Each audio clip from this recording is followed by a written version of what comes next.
Jürto Brauer, täna on Paikuse Enduro esimene päev ja juunioride klassis Eesti ja Balti meistrivõistlustel teine koht tänasest päevast. Kuidas su päev läks? Päev algas hästi. Esimene katse on põllukatse, seal ma iga ring olin enda klassis kõige kiirem. Aga see teine enduro katse, seal esimene katse tegin paar eksimust. Teine katse tuli paremini välja ja kolmas katse samamoodi. Et teine ring parandasin aegu ja proovin homme paremini. Sul oli väike tehniline probleem ka tänase päeva jooksul vist?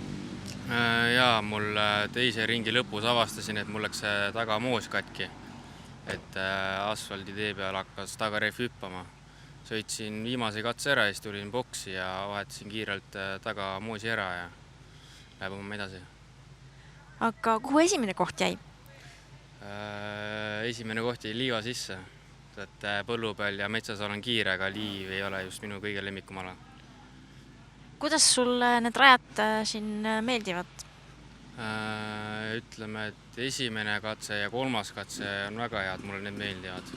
Teine katse on ka päris hea, aga ei ole just minu meelte järgi.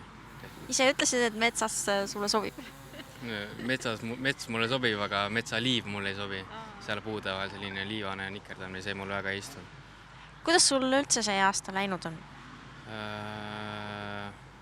Paraneb kogu aeg tulemus. Esimesed etapid mul ei läinud nii hästi, hard enduros igal pool.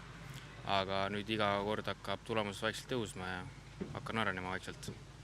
Kuidas hard endurot läinud on? Seal ma olen ühe sõidu ainult kaasa sõitnud Aidus. Et isegi päris hästi. Mõtlesin, et võrriga ei lähe nagu nii hästi, aga sõitsin ära seal selle 4 tundi. Et täitsa hakkama sai. Ja sa vahetasid ju sellel aastal ratast.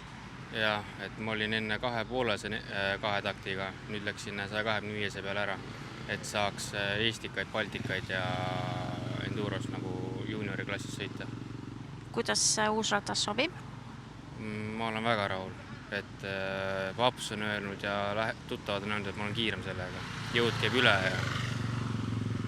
Väga äge. Aitäh sulle ja edu homseks päevaks! Aitäh!